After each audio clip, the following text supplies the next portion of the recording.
Hello बच्चों।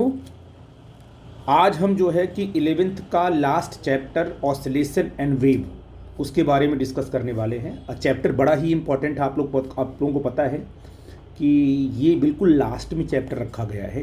तो ये काफ़ी इम्पोर्टेंट होने वाला है और थोड़ा टेक्निकल भी है, क्योंकि थोड़ा सा आपको यहाँ पर थिंकिंग करनी पड़ेगी। ऐसे रैंडम तरीके से अगर ऊपर ऊपर से पढ़ोगे तो ये आपको समझ में ही नहीं आएगा। तो मैंने क्या है, इसको टुकड़ों में ब्रेक कर दिया है, छोटे छोटे पार्ट में इसको ब्रेक किया है कि मैं आपको प्रॉपर तरीके से समझा पाऊँ उसको, ठीक है ना।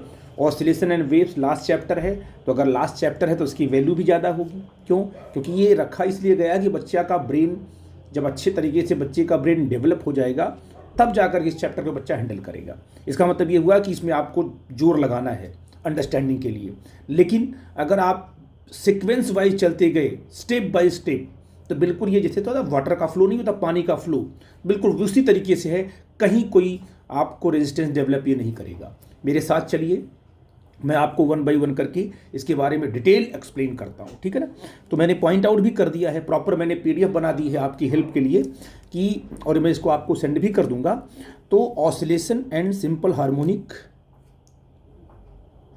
मोशन पहला टॉपिक लेंगे, ऑसिलेशन और फिर सिंपल हार्मोनिक मोशन। इसके बाद हम लोग वेव को डिस्कस करेंगे।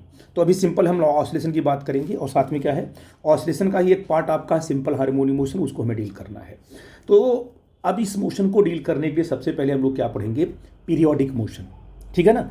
पीरियोडिक मोशन क्या होता है, इसके बाद ऑसिलेटरी मोशन क्या होता है, फिर सिंपल हार्मोनिक मोशन क्या होता है, फिर हम जाकर के आगे की तरफ बढ़ेंगे, फिर जो मैथमेटिकल एनालिसिस हम उसे करेंगे। आई थिंक मेरी बात आप समझ पा रहे हो मैं क्या बोल रहा हूँ। तो मैं आपको समझाता हूँ कि पीरियोडिक मोशन क्या है, ठीक है बेटा जी। तो हम लोग टॉपिक पे आते हैं। तो ऑसिलेशन एंड वेव में हम लोग पढ़ेंगे सबसे पहले पीरियोडिक मोशन। तो आपने कहा कि सर देखते हैं क्या होता है पीरियोडिक मोशन। हम लोग पढ़ने वाले हैं पीरियोडिक मोशन, ठीक है ना। क्या होता है पीरियोडिक मोशन, ठीक है ना, उसको समझ लेते हैं।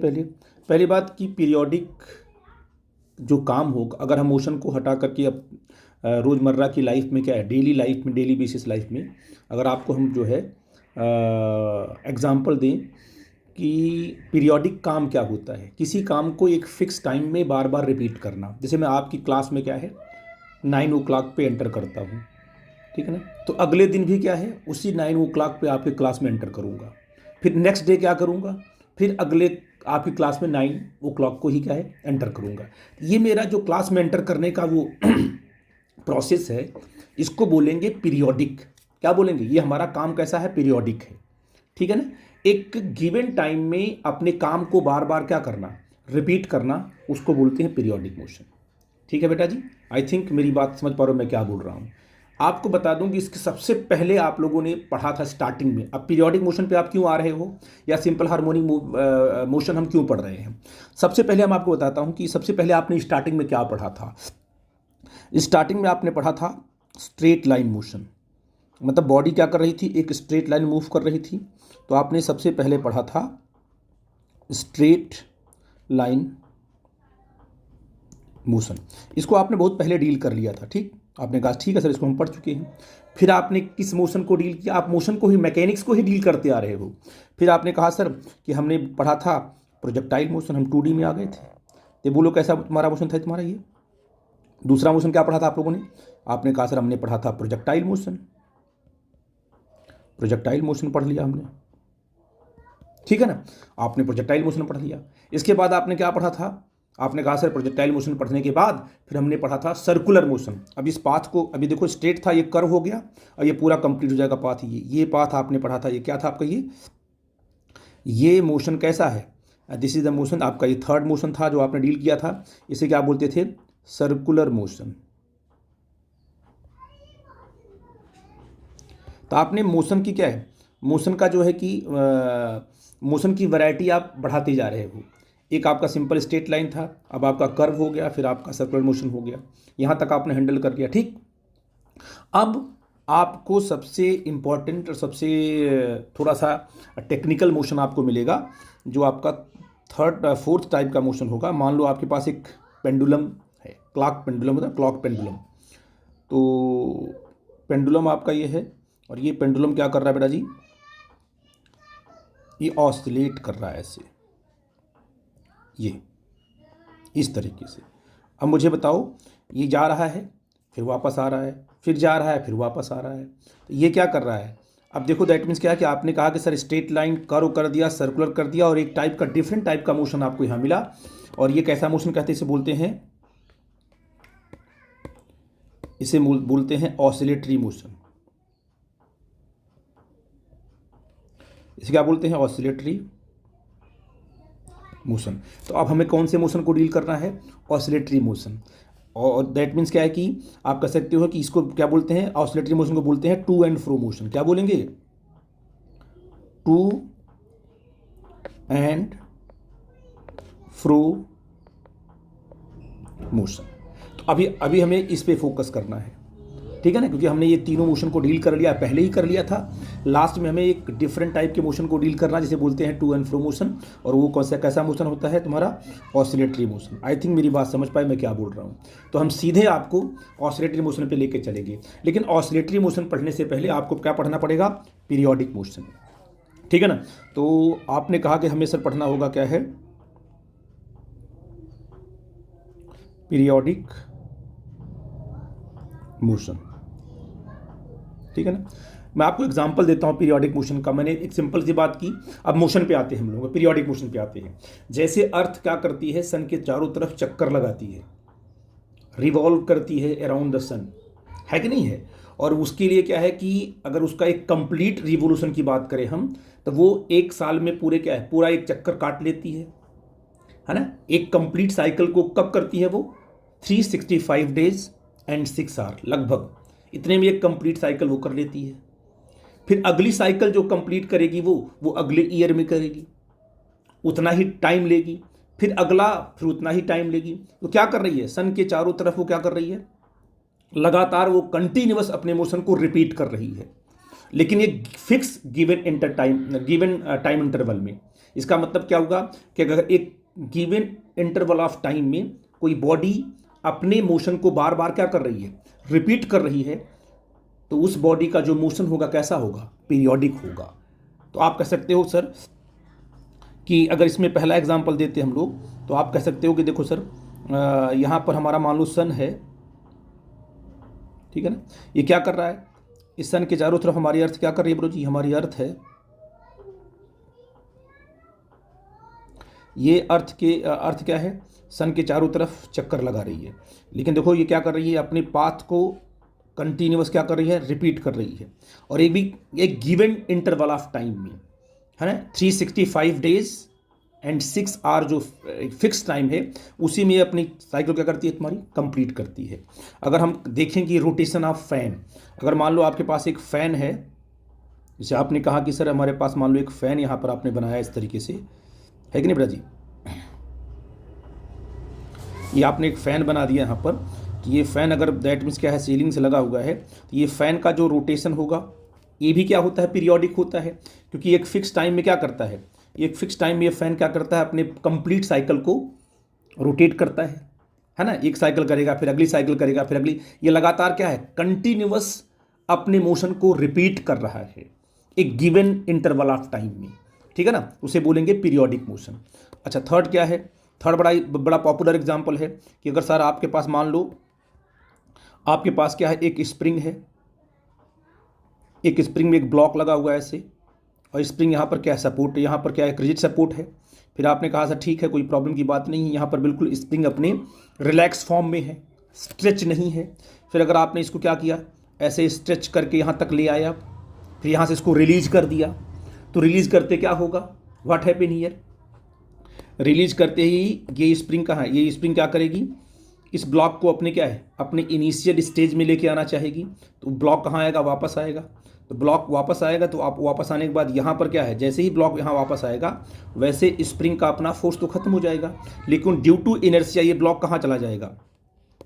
ये ब्लॉक इस स्प्रिंग को कंप्रेस कर देगा ऐसे, या ऐसे कंप्रेस कर देगा। जब ये स्प्रिंग को कंप्रेस कर देगा, तो स्प्रिंग कंप्रेस हो गई। अब क्या है? स्प्रिंग बाउंस बैक करेगी फिर से राइट साइड में, तो फिर यहाँ आएगा, फिर क्या है? ड्यू टू इनर्शिया कहाँ निकल जाएगा? वो आगे। और लगातार ये क्या करेगा? एक मीन पॉइंट से ये टू एंड फ्रो मोशन करना शुरू करेगा, राइट और लेफ्ट, और ये बार बार क्या करेगा, अपने पाथ को रिपीट करता रहेगा। इसलिए इसको बोलेंगे कि ये भी क्या है, पीरियोडिक मोशन है। पीरियोडिक मोशन की एक कंडीशन होती है कि वो एनर्जी में उसमें लॉस नहीं होना चाहिए, वरना ये स्प्रिंग धीरे धीरे क्या होनी चाहिए, रुक जाएगी, रुकने लगेगी और अपने पूरे पाथ को एक गिवन टाइम में कंप्लीट नहीं करेगी। तो कंडीशन पहले ही बता दिया कि मोशन ऐसा हो जो कि अब एक फिक्स टाइम में अपने पाथ को बार बार क्या करे, रिपीट करे, उसे बोलेंगे पीरियोडिक मोशन। तो ये सब एग्जाम्पल्स हैं। जैसे आपने कहा कि पेंडुलम है, तो क्लॉक पेंडुलम की बात अगर करेंगे हम लोग, तो आप क्या देख रहे हो, आप ये देख रहे हो कि मान लीजिए आपके पास एक क्लॉक पेंडुलम यहाँ पर है और ये क्या कर रहा है, ये इस तरीके से, इसमें क्या है, ये अपने पाथ को इस तरीके से क्या कर रहा है बड़ा जी, रिपीट कर रहा है, जा रहा है और फिर वापस आ रहा है, ये जा रहा है फिर वापस आ रहा है, जा रहा है फिर वापस आ रहा है। इसका मतलब ये भी क्या है, अपने पाथ को रिपीट कर रहा है, और ये अपने जो पाथ को रिपीट कर रहा है वो एक गिवन इंटरवल ऑफ टाइम में, यहाँ पर कोई एनर्जी का लॉस नहीं हो रहा है। आप देखो आपके घरों में जो क्लॉक, वॉल क्लॉक लगी हुई है, उसमें जो पेंडुलम लगा रहा है वो लगातार क्या, कंटिन्यूअस क्या कर रहा है, कंटिन्यूअस ऑसिलेट कर रहा है ना बेटा जी। ऐसे देखा जाए ये क्या कर रहा है, देखो कंटिन्यूअस, अगर इसको छोड़ देते हैं ऐसे तो ये कंटिन्यूअस क्या करता है, ऐसे ऐसे ये ऑसिलेट करता रहता है। आई थिंक मेरी बात समझ पा रहे हो। देखो ये रुक गया ना, ये अगर ये कि यहाँ पर रुक गई अपने मीन पोजीशन पे, इसका मतलब इसने एनर्जी को लॉस किया है। लॉस करने का मतलब क्या है कि अब ये पीरियोडिक मोशन नहीं कर रही है, क्योंकि रुक रही है, रुकते रुकते ये रुक गई। इसको रुकना नहीं है, इसको अपने पाथ को लगातार कंटिन्यूअस क्या करना है, कंटिन्यूअस अपने पाथ को रिपीट करते रहना है, तब जाके इसको बोलेंगे पीरियोडिक मोशन। आपके घरों में जो क्लॉक लगी है, वॉल क्लॉक है, उसमें जो पेंडुलम लगा उसको देखो, वो लगातार ऑसिलेट कर रहा है, वो रुकता नहीं है। वो क्या कहलाएंगे, उसको हम लोग बोलेंगे periodic motion. And this is most important concept. I think मेरी बात आप समझ पा रहे हो। तो ये सारे मोशन को आप देख के समझ पा रहे हो कि ये सब क्या है, पीरियोडिक मोशन है, और हमें उसी मोशन को डील करना जो एनर्जी को लॉस नहीं करता है, ठीक है ना। अब आपको एक चीज़ और दिख रही होगी यहाँ पर, बड़ी इंपॉर्टेंट चीज़, कि यहाँ पर ये भी पीरियोडिक है, ये भी पीरियोडिक है, ये भी पीरियोडिक है, ये भी पीरियोडिक है। लेकिन इसमें क्या देख रहे हो, इसमें मोशन जो है एक ही सेंस में हो रहा है। अगर ये क्या है, एंटी क्लॉकवाइज अर्थ अगर अपने पाथ को रिपीट कर रही है तो लगातार ये एंटी क्लॉकवाइज ही चल रही है, कंटिन्यूअस। पीरियोडिक तो है लेकिन यहाँ पर मोशन का सेंस क्या है, बिल्कुल मोशन का सेंस सेम सेंस में चल रही है, वो एंटी क्लॉकवाइज लगातार चल रही है। इसमें भी फैन क्या है, अगर एंटी क्लॉकवाइज घूम रहा है तो उसका मोशन क्या है, बिल्कुल सेम सेंस में है। रोटेशन ऑफ फैन भी क्या है, बिल्कुल सेम सेंस में है। यहाँ पर कंसेप्ट कुछ आके बदला है। यहाँ पर ये ब्लॉक अपने पाथ को बार बार क्या कर रहा है, रिपीट कर रहा है। पीरियोडिक तो है लेकिन जा रहा है फिर वापस आ रहा है, जा रहा है फिर वापस आ रहा है। क्या इसके मोशन का सेंस एक ही है, नहीं, एक बार राइट है, एक बार क्या है, लेफ्ट है। तो पीरियोडिक होने के बाद इसकी वैरायटी अब चेंज हो गई। अगर ऐसा पीरियोडिक मोशन है जो कि जाता है फिर वापस चला आता है, फिर जाता है बैक साइड में, फिर वापस चला आता है, अगर इस तरीके का मोशन होता है तो इस मोशन को बोलते हैं ऑसिलेटरी मोशन। क्या बोलेंगे, ऑसिलेटरी मोशन। पीरियोडिक तो है लेकिन ये टू एंड फ्रो मोशन है। कौन सा मोशन है, टू एंड फ्रो मोशन, या तो बोलेंगे ऑसिलेटरी मोशन। तो इसको बोलेंगे हम लोग, क्या बोल देंगे, टू एंड फ्रो मोशन, या इसको बोलेंगे कैसा मोशन बोलेंगे, अब इसे क्या बोलेंगे जी, ऑसिलेटरी मोशन।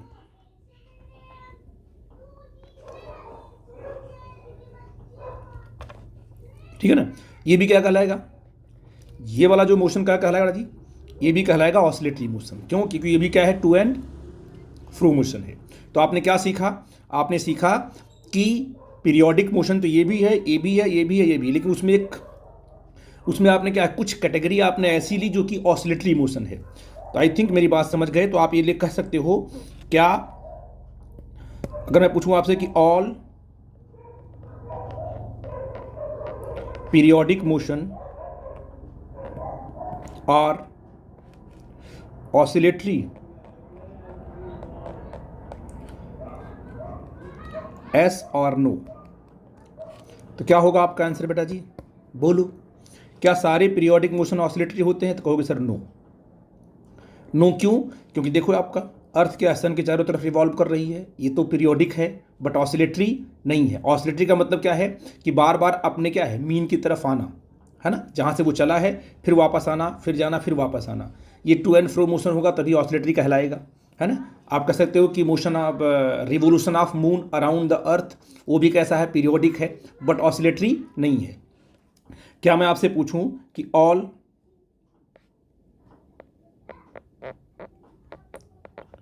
ऑसिलेटरी मोशन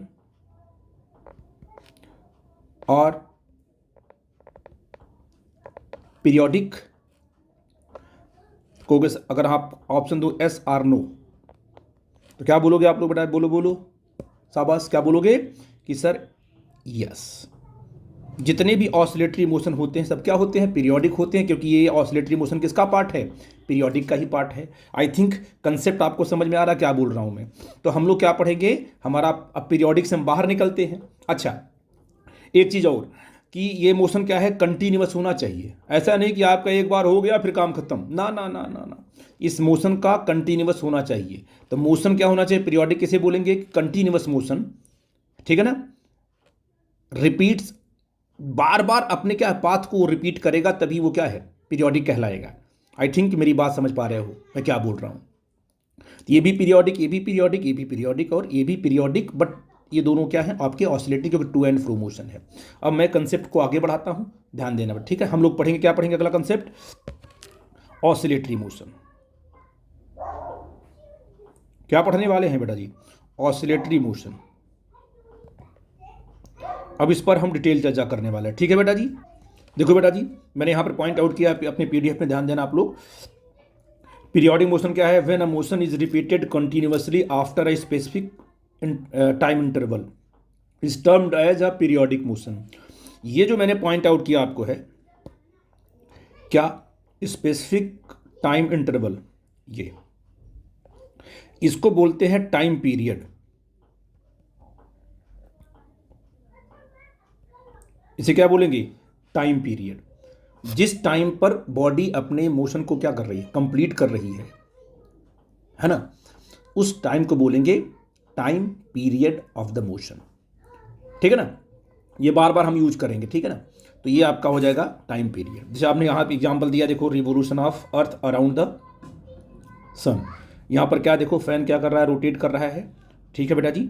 अगर देखो ये इधर आपकी अर्थ क्या है, प्रॉपर रोटेट कर रही है, और देखो घूम करके एक फिक्स टाइम में आएगी। और एक कंसेप्ट है, देखो अर्थ जब दूर है ना, तो अर्थ की स्पीड क्या है, स्लो है, मैंने बताया था। और जैसे ही देखो ये देखो सन के पास आते क्या उसकी स्पीड बढ़ जाती है। मैंने बोला था आपसे कि सन के पास आते ही फोर्स ऑफ अट्रैक्शन बढ़ेगा और क्या उसकी स्पीड बढ़ जाती है। तो आप यहाँ देख पा रहे हो, आई थिंक आप इस बात को समझ भी पा रहे हो मैं क्या बोल रहा हूँ, ठीक। यहाँ पर फैन का रोटेशन क्या है आपका है, पीरियोडिक है। पेंडुलम जो आपका है पीरियोडिक है। स्प्रिंग का मोशन कैसा है, पीरियोडिक है। ये दोनों कैसे हैं, ऑसिलेटरी है, ठीक है ना। अब हम बात करते हैं ऑसिलेटरी मोशन की, जो बड़ा ही इंपॉर्टेंट है। ऑसिलेटरी मोशन क्या है, मैंने यहाँ पर पॉइंट आउट किया है कि it is a periodic motion in which particle moves to and fro. This is most important, क्या है, to and fro about a fixed point called mean position.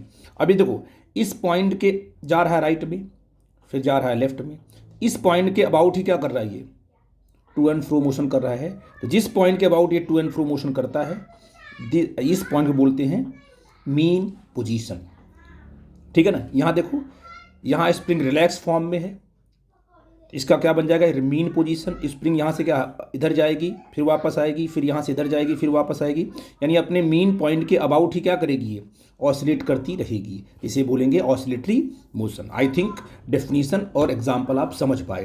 अब इसका मेन कंसेप्ट है कि ऑसिलेटरी मोशन का इक्वेशन क्या होगा, उस पर हम चर्चा कर लेते हैं, ठीक है बेटा जी। तो बेटा हम लोग पढ़ रहे थे ऑसिलेटरी मोशन के बारे में, ठीक है। तो आपने कहा कि ये कैसा मोशन होता है, टू एंड फ्रो मोशन, ठीक है ना, टू एंड फ्रो मोशन। तो मैंने आपको एग्जांपल दिया था पेंडुलम क्लॉक का, ठीक है ना, वो भी आपने देखा था। मैं थोड़ा थोड़ा बताता हूँ आपको, ये ऐसे, ठीक है ना, ये हमने मोशन दिया था। ये क्या आपका, ये टू एंड फ्रो का था। हमने दूसरा क्या एग्जांपल दिया था आपको, स्प्रिंग का दिया था। स्प्रिंग ब्लॉक भी क्या करता है बेटा जी, आपका टू एंड फ्रो मोशन करता है ना बेटा जी। इस तरीके से बताया था मैंने कि जाएगा फिर वापस आएगा, फिर इस तरीके से ये मूव करेगा, ठीक है ना। अब इसको मैं थोड़ा और एक्सप्लेन करता हूँ। आपको मैंने बताया होगा, जब आपको मैंने स्टेबल और अनस्टेबल इक्विलिब्रियम की चर्चा मैंने की होगी क्लास में, तो मैंने आपसे बोला था कि देखो अगर मैं क्या करूं कि इस तरीके से मैंने एक ग्राफ बनाया और यहाँ पर क्या है कि एक पाथ मैंने बनाया, यहाँ पर हमने एक बॉडी रख दी, एक बॉडी हमने यहाँ रख दी ऐसे, ठीक है बेटा जी। और इस पाथ को मैंने यहाँ स्ट्रेट लाइन ऐसे कर दिया और मैंने क्या किया, दूसरी बॉडी हमने यहाँ रख दी। अब तीनों ही इक्विलिब्रियम में हैं। देखो तीनों ही किस में है, तीनों ही बॉल किस में है, इक्विलिब्रियम में है, कोई प्रॉब्लम की बात नहीं है। ये भी इक्विलिब्रियम में, ये भी इक्विलिब्रियम, ये भी इक्विलिब्रियम में। लेकिन अगर इसको आपने स्लाइटली डिस्प्लेस किया, चाहे राइट में चाहे क्या है लेफ्ट में, तो ये बॉल जो है अगर आपने राइट में स्लाइटली डिस्प्लेस किया तो ये बॉल अपने इनिशियल पॉइंट को छोड़ देगी और ये नीचे की तरफ निकल जाएगी। इसका मतलब क्या है कि अगर इसको हल्का सा आपने पुश किया चाहे राइट में चाहे लेफ्ट में, तो ये अपने इनिशियल पॉइंट को छोड़ देगी। ऐसे इक्विलिब्रियम को बोलते हैं अनस्टेबल इक्विलिब्रियम। क्या बोलते हैं बेटा जी, अनस्टेबल इक्विलिब्रियम। तो ये कैसा इक्विलिब्रियम आपका है, अनस्टेबल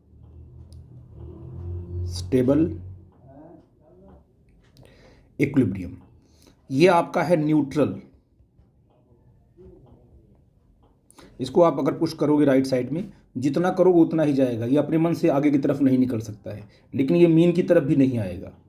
जो इसका मीन पोजीशन है, जो इसका इनिशियल पोजीशन, उसकी तरफ भी नहीं आएगा ये। इसमें क्या आपने हल्का सा पुश किया तो अपने मन से दूर निकल जाएगा, ये निकल ही जाएगा, दूर ही चला जाएगा। इसलिए क्या बोलेंगे इसको, अनस्टेबल इक्विलिब्रियम। और इसको अगर आपने क्या किया, इसको आपने अगर जरा सा आपने ऊपर की तरफ ऐसे डिस्प्लेस किया, इसको ऊपर की तरफ ऐसे डिस्प्लेस किया है ना, राइट में या लेफ्ट में, तो व्हाट हैपनिंग है, अगर आपने इसको ऊपर डिस्प्लेस छोड़ दिया तो ये भाग के कहाँ चला जाएगा, फिर भाग के आएगा अपने मीन पोजीशन पर जहाँ पर ये था। ये भी कहाँ आ जाएगा, अपने मीन पोजीशन पर, इनिशियल पॉइंट जहाँ पर ये था। ये लगातार ऐसे क्या करेगा, मोशन करेगा। इसे बोलते हैं ऑसिलेटरी मोशन। क्या बोलेंगे इसको, मोशन को ऑसिलेटरी मोशन। ये बार बार क्या है, अपने मीन पोजीशन पे ही आ रहा है ना। तो इसको बोलेंगे स्टेबल इक्विलिब्रियम, स्टेबल इक्विलिब्रियम। और ये स्टेबल इक्विलिब्रियम है तभी तो ऑसिलेशन कर रहा है, जा रहा है, वापस आ रहा है। वापस आने वाली जो टेंडेंसी है ये बताती है कि इक्विलिब्रियम कैसा है, स्टेबल है। और अगर ये स्टेबल है तो पक्का है कि ऑसिलेटरी होगा। इसका मतलब ये कैसा मोशन होगा तुम्हारा, होगा तुम्हारा ऑसिलेटरी मोशन। इसका क्या मतलब हुआ कि oscillatory motion is the example of stable equilibrium. ये भी अगर आपको समझ में आ जाए तो अच्छी बात है। Stable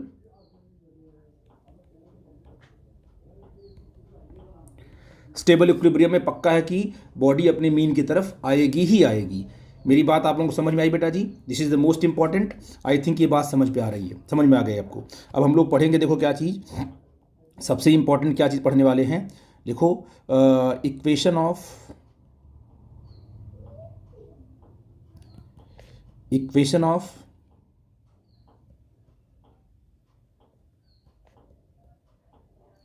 oscillatory motion. इसका इक्वेशन क्या बनेगा, है ना, कंडीशन क्या है इसका इक्वेशन क्या है। देखो ऑसिलेटरी मोशन का मतलब हुआ कोई बॉडी अगर ऑसिलेटरी मोशन कर रही है, जा रही है फिर वापस आ रही है, जा रही है फिर वापस आ रही है, इसका मतलब वो गई तो उसको अपने मीन की तरफ आना ही आना है। अगर मीन की तरफ वो नहीं आई तो पक्का है कि वो ऑसिलेटरी मोशन नहीं होने वाला है। फिर अगर मान लीजिए लेफ्ट में गई फिर उसे कहाँ आना, अपने मीन पे ही आना है, अदरवाइज वो ऑसिलेटरी मोशन होना नहीं है। तो आपको देखना है कि एक ऐसा फोर्स बॉडी पर लगे जो फोर्स क्या है, बॉडी को अपने लगातार अपने मीन की तरफ लेके आए। बॉडी अगर दूर निकल रही है तो कहाँ लेके आए, वो मीन की तरफ। अगर लेफ्ट में दूर निकले कहाँ लेके आए, वो मीन की तरफ। अगर ऐसा फोर्स सेटअप हो जाए बॉडी के अंदर तब बॉडी क्या कहलाएगी कि बॉडी आपकी ऑसिलेटरी मोशन में है। तो आई थिंक मेरी बात समझ पा रहे हो। अब हमें उस फोर्स के बारे में जानकारी करनी है कि कौन सा फोर्स ऐसा बॉडी में लग रहा है, उसका इक्वेशन क्या है जो बॉडी से क्या करवा रहा है, ऑसिलेटरी मोशन करवा रहा है। और वो फोर्स बार बार बॉडी को कहाँ लेके आ रहा है, अपने मीन पोजीशन पे लेके आ रहा है। मेरी बात समझे बेटा जी। तो हम उस फोर्स के बारे में देखेंगे, उसका इक्वेशन क्या होगा जो ऑसिलेटरी मोशन करवा रहा है। ठीक है बेटा जी। अब बेटा क्या है कि स्प्रिंग आपको समझ में आती है, तो उसी को लेकर के हम क्या है कि इस इक्वेशन को पॉइंट आउट करेंगे। जैसे मान लो, इधर देखो ध्यान से, ये आपकी एक स्प्रिंग है,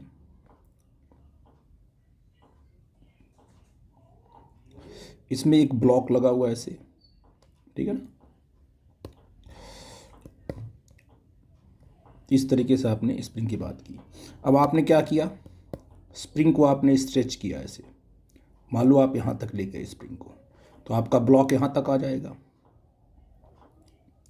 ये आपका मीन है, ये आपका ब्लॉक यहाँ तक आया है कि नहीं बच्चा जी। फिर आपने यहाँ से स्प्रिंग को रिलीज किया तो स्प्रिंग कहाँ, ब्लॉक कहाँ जाएगा, वापस जाएगा। यहाँ तक आने के बाद क्या है, स्प्रिंग का अपना फोर्स 0 हो जाएगा, लेकिन ड्यू टू इनर्शिया ब्लॉक कहाँ जाएगा, अंदर की तरफ जाएगा।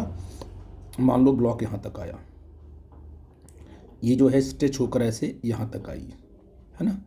तो आपने कहा ठीक है सर, यहाँ तक जो लगभग 1 मिनट, उनको लेंथ को बराबर ही बनाना पड़ेगा, ऐसे आपने बनाया, जितना उधर राइट में गई उतना लेफ्ट में लेके आना पड़ेगा, ठीक है ना। तो ये आपने कहा कि अब इस केस में क्या हो रही है, देखिए इस केस में आपकी स्प्रिंग क्या हो रही है, कंप्रेस हो जा रही है, और ये इसका मीन है। तो कंप्रेस होगी तो स्प्रिंग कहाँ इसको पुश करेगी, राइट साइड में, फिर निकलेगा, फिर लेफ्ट साइड में, इस प्रकार से ऑसिलेशन होता रहेगा। अब मुझे बताओ कि जैसे स्प्रिंग कहाँ जा रही है, राइट साइड में, सॉरी ब्लॉक कहाँ जा रहा है बेटा जी, राइट साइड में, वैसे ही ब्लॉक के ऊपर, अच्छा जैसे ही स्प्रिंग एक खींची तो ब्लॉक को आपने कहाँ खींचा, राइट साइड में, तो स्प्रिंग कहाँ फोर्स लगाएगी, लेफ्ट साइड में, और स्प्रिंग चाहेगी ब्लॉक कहाँ आ जाए, मीन पोजीशन पे आ जाए। तो जैसे जैसे आप एक्स को, डिस्प्लेसमेंट को राइट साइड में बढ़ा रहे हो, ध्यान देना, कहाँ बढ़ा रहे हो, राइट साइड में बढ़ा रहे हो, वैसे वैसे फोर्स कहाँ बढ़ रहा है, लेफ्ट साइड में बढ़ रहा है, क्योंकि स्प्रिंग हमेशा प्रयास करती है कि क्या है, हमारा जो आपका ब्लॉक है वो कहाँ आ जाए, मीन पोजीशन पे। तो मुझे बताओ डिस्प्लेसमेंट कहाँ बढ़ा आपका, राइट साइड में बढ़ रहा है, तो स्प्रिंग फोर्स कहाँ लग रहा है बेटा जी, बोलो। जो स्प्रिंग का अपना फोर्स है इसको बोलते हैं रीस्टोरिंग फोर्स, वो कहाँ स्प्रिंग फोर्स लगा रही है, लेफ्ट साइड में लगा रही है। जितना ज़्यादा खींचोगे स्प्रिंग को उतना अधिक स्प्रिंग कहाँ फोर्स लगाएगी, लेफ्ट साइड में, कोशिश करेगी ब्लॉक कहाँ आ जाए, मीन पोजीशन पे आ जाए, क्योंकि स्प्रिंग को ब्लॉक से क्या करवाना है, ऑसिलेटरी मोशन करवाना है। अब यहाँ से इसको रिलीज़ किया तो देखो फोर्स लगा लगा यहाँ आई, जब ये डिस्प्लेसमेंट, अब यहाँ से बोलो कहाँ, मीन पे आ गए ना। अब डिस्प्लेसमेंट कहाँ हो रहा है, लेफ्ट साइड में, डिस्प्लेसमेंट लोग कहाँ हो रहा है, डिस्प्लेसमेंट लेफ्ट साइड में, स्प्रिंग कंप्रेस हो रही है। अब स्प्रिंग क्या करेगी, स्प्रिंग ब्लॉक को पुश करे कहाँ करेगी, राइट साइड में, तो स्प्रिंग का फोर्स कहाँ हो जाएगा, राइट साइड में। Yes or no. एक चीज़ आप देख रहे हो कि जब डिस्प्लेसमेंट राइट साइड में है तो स्प्रिंग का जो फोर्स है वो लेफ्ट साइड में है, और जब डिस्प्लेसमेंट कहाँ है, लेफ्ट साइड में है, तो स्प्रिंग फोर्स कहाँ लगा रही है, राइट साइड में है। अगर इस तरीके के फोर्स लगेंगे तभी जाकर के स्प्रिंग क्या करेगी, ब्लॉक से क्या करवा पाएगी, ऑसिलेटरी मोशन करवाएगी। इसका मतलब कि जब आपका फोर्स, जब आपका डिस्प्लेसमेंट क्या हो, पॉजिटिव हो, तो रीस्टोरिंग फोर्स की डायरेक्शन क्या होनी चाहिए, निगेटिव होनी चाहिए, तभी तो वापस लेके आएगा वो। और जब डिस्प्लेसमेंट क्या हो, निगेटिव हो, कहाँ पर, लेफ्ट साइड में हो, तब स्प्रिंग का फोर्स क्या होना चाहिए, पॉजिटिव होना चाहिए, क्योंकि पॉजिटिव नहीं होगा तो वापस कैसे लेके जाएगा। ये जब सेटअप डेवलप होगा ना इस तरीके के, तभी जाकर के आपसे क्या होगा, ऑसिलेटरी मोशन होगा। आई थिंक मेरी बात समझ पा रहे हो। एक बात तो तय हो गई कि जैसे जैसे डिस्प्लेसमेंट बढ़ेगा वैसे वैसे रीस्टोरिंग फोर्स बढ़ेगा। क्लियर। इसका मतलब जो स्प्रिंग का जो फोर्स ब्लॉक से क्या करवा रहा है, ऑसिलेटरी मोशन करवा रहा है, वो जो रीस्टोरिंग फोर्स है वो तो एक्स के प्रोपोर्शनल है, लेकिन एक्स के कौन से पावर से प्रोपोर्शनल है हमको पता नहीं है, तो हमने क्या कर दिया, एक्स पावर एन कर दिया। ठीक है बेटा जी, क्योंकि एफ और एक्स आपस में प्रोपोर्शनल हैं। अगर एक्स बढ़ेगा तो रीस्टोरिंग फोर्स भी बढ़ेगा, लेकिन किस तरीके से बढ़ेगा हमें पता नहीं है ना, तो हमने पावर एन कर दिया। और साथ में ये भी पता है कि डिस्प्लेसमेंट कहाँ हो रहा है, राइट साइड में, यानी पॉजिटिव हो रहा है। तो रीस्टोरिंग फोर्स जो स्प्रिंग का अपना फोर्स है वो कहाँ लग रहा है, नेगेटिव की तरफ लग रहा है, तभी तो वापस लेके आएगा बेटा जी। तो यहाँ पर आपने कर दिया माइनस। इसको अगर हम इक्वेट करते हैं तो आपको पता है कांस्टेंट डालना पड़ेगा आपको, तो minus K X power N. ये फॉर्मूला किसका है, ये फॉर्मूला है फोर्स का। आई थिंक मेरी बात समझ गए आप लोग। अब मुझे बताओ कि ये क्या है, this is the equation of oscillatory motion. ऐसा फोर्स होना चाहिए, इस तरीके का फोर्स, तभी वो मोशन कैसा करवाएगा, ऑसिलेटरी मोशन करवाएगा। लेकिन प्रॉब्लम है कि एन की वैल्यू क्या रखनी होगी, है ना, एन तो आपका नंबर है ना, हम एन की वैल्यू जो निकालते हैं ऑसिलेटरी मोशन के लिए एन क्या होना चाहिए, तो एन जो होना चाहिए वो 1 3 5 7 9 ऑड नंबर एन होगा तभी ऑसिलेटरी मोशन होगा, अदरवाइज होगा ही नहीं। देख लेते हैं हम लोग कि भाई अगर इवन होगा तो क्यों नहीं होगा। जैसे आपने कहा कि हाँ ये बात तय हो गई कि अगर डिस्प्लेसमेंट पॉजिटिव है तो रीस्टोरिंग फोर्स नेगेटिव होना चाहिए तभी वो मीन की तरफ आएगा। इधर क्या है, डिस्प्लेसमेंट अगर नेगेटिव है तो रीस्टोरिंग क्या होना चाहिए, पॉजिटिव होना चाहिए। ये लगातार ऐसा हो रहा है तभी ऑसिलेटरी मोशन होगा, अदरवाइज होगा ही नहीं। ठीक है बेटा जी, आते हैं कंसेप्ट पे, देखो ध्यान से।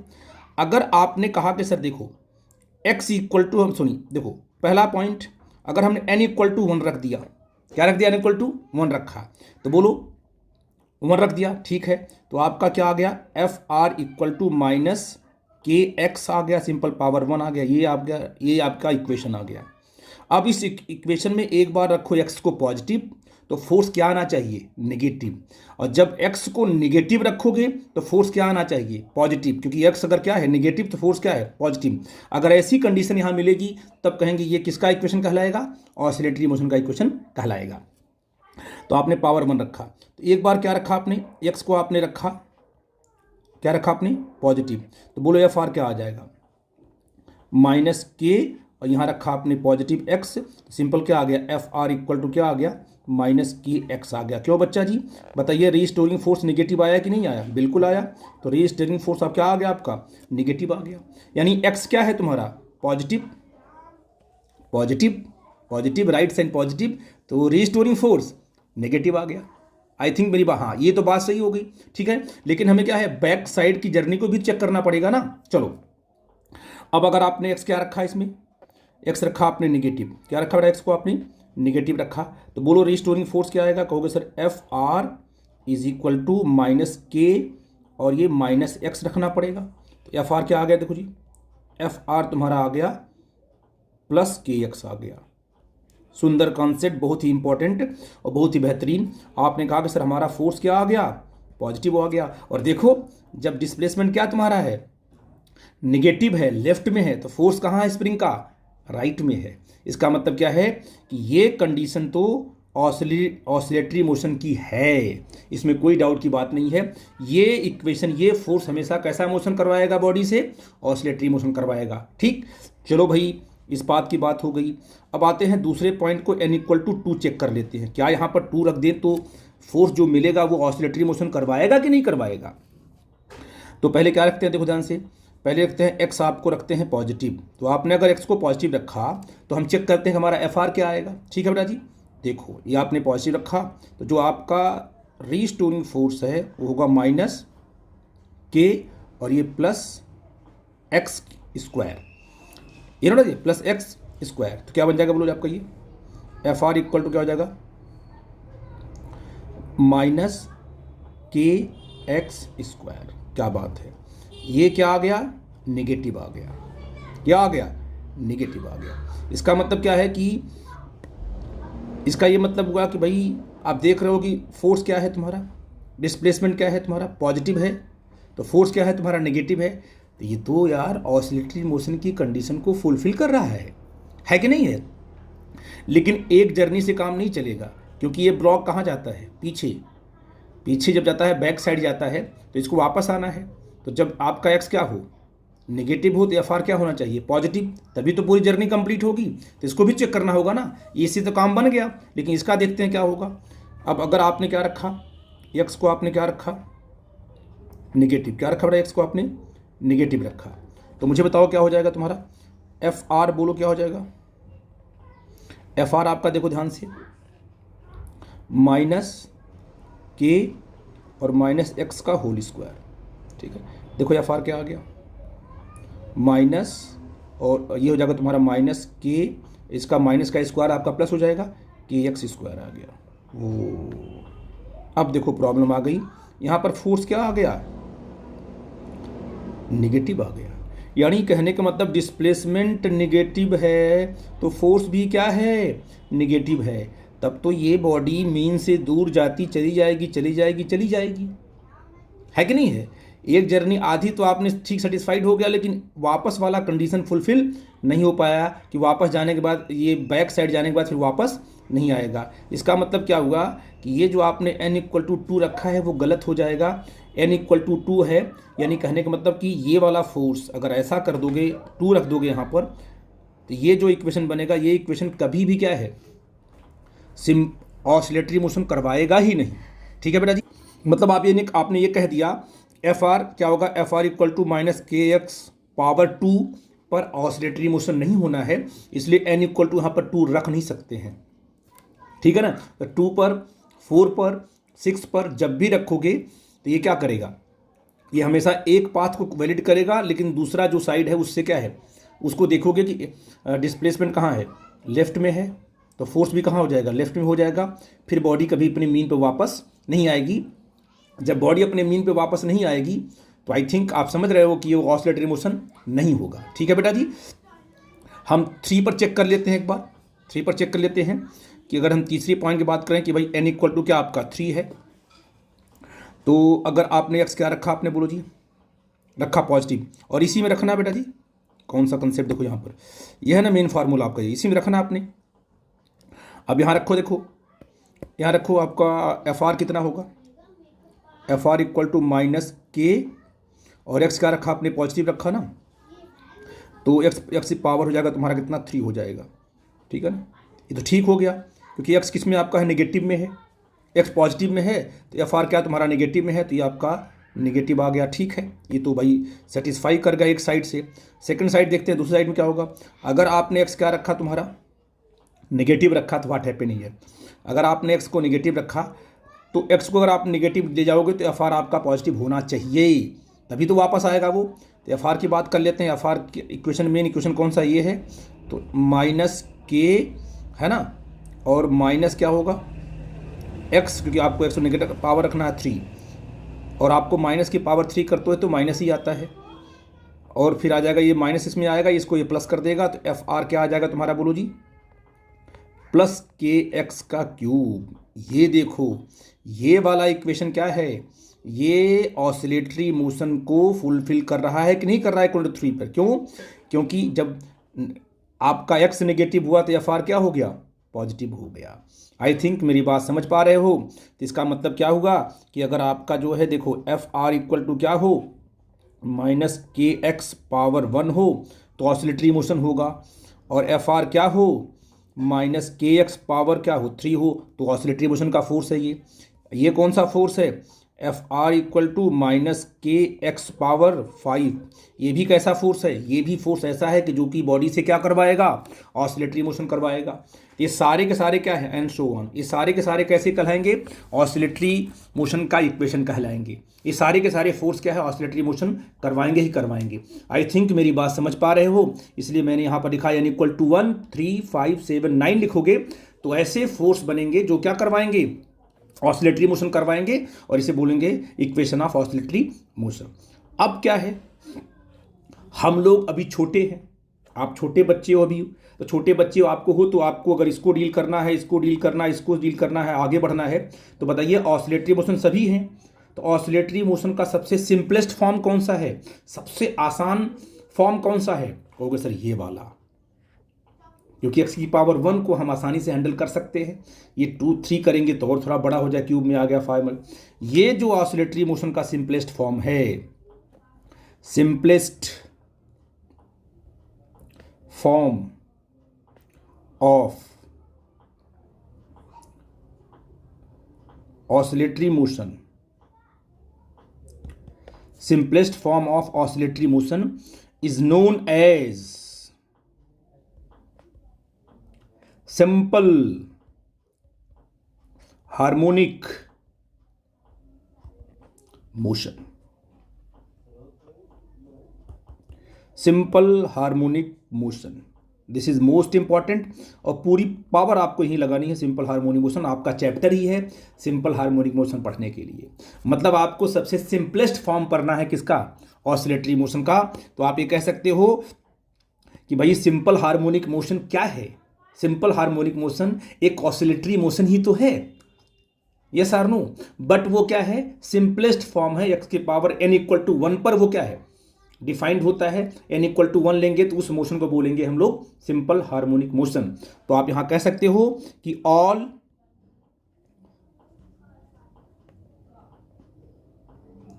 ऑसिलेटरी मोशन और simple harmonic motion are not, yes or no. क्या होगा बेटा आंसर? क्या सभी के सभी oscillatory motion simple harmonic motion होते हैं? नो। क्यों? क्योंकि ये भी सिंपल, ये भी ऑसिलेटरी, ये भी ऑसिलेटरी, आगे जाओगे पावर 7 पावर 9 वो भी ऑसिलेटरी, लेकिन सबसे सिंपलेस्ट फॉर्म को बोलते हैं। तो आप कहोगे नो।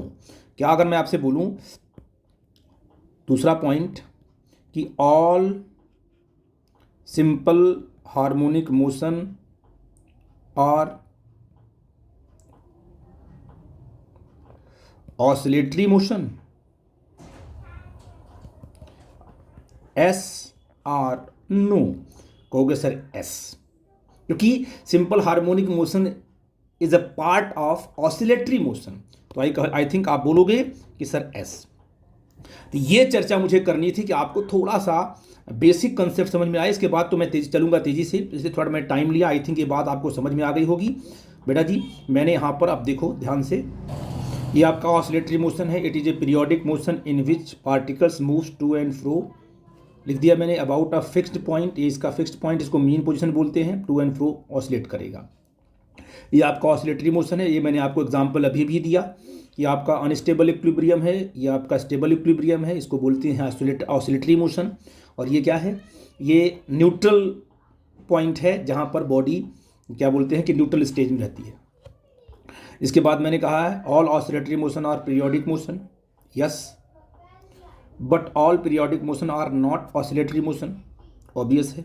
मून अर्थ जो रिवॉल्व कर रही है वो पीरियोडिक बट ऑसिलेटरी नहीं है। द मोशन ऑफ, एग्जाम्पल दिया मैंने, the motion of moon around the earth is periodic but not oscillatory, simple सी बात। इक्वेशन ऑफ ऑसिलेटरी मोशन, अभी मैंने आपको समझाया कि F=-kx पावर n के फॉर्म में इक्वेशन बनेगा। वही फोर्स क्या कराएगा? बॉडी से क्या करवाएगा? ऑसिलेटरी मोशन करवाएगा। बट n=1 पे होगा ऑसिलेटरी मोशन, 3 पे होगा और 7 पे होगा, 9 पे होगा, 11 पे होगा, और नंबर पे हम आगे बढ़ते जाएंगे। ठीक है। इफ n=1 रखा हमने तो this is the simplest form of oscillatory motion is known as simple harmonic motion, जिसपे हमें अटैक करना है, जो हमारे चैप्टर का नाम भी होगा। ठीक है ना। तो अब हमें सम बेसिक टर्म्स हम आपको एक्सप्लेन करेंगे अगली वीडियो में, और फिर यहाँ से आपको समझा देंगे बेटा जी। ठीक है ना। तो वीडियो की लेंथ बहुत बड़ी ना होने पाए, जिससे कि आप आराम से उसको टुकड़ों में पढ़ लो। इसलिए क्या है कि एक मैंने उसको क्या है कि छोटे छोटे पॉइंट में डिवाइड कर दिया है, जो कि आपको आसानी हो स्टडी करने में। ठीक है बेटा जी। अब मैं अगली वीडियो में आपसे मिलूँगा और सिंपल हार्मोनिक मोशन के बेसिक कंसेप्ट को लेके आऊँगा, उसकी मैथमेटिकल एनालिसिस क्या होगी उसको दिखाएंगे आपको, और बड़ी आसानी से आप लोग चीज़ों को हैंडल कर लोगे। आई थिंक आज का लेक्चर आपको समझ में आया होगा। अगर कोई डाउट होगा तो प्लीज़ हमसे आप डिस्कस करना। ठीक है बेटा जी। Thank you very much.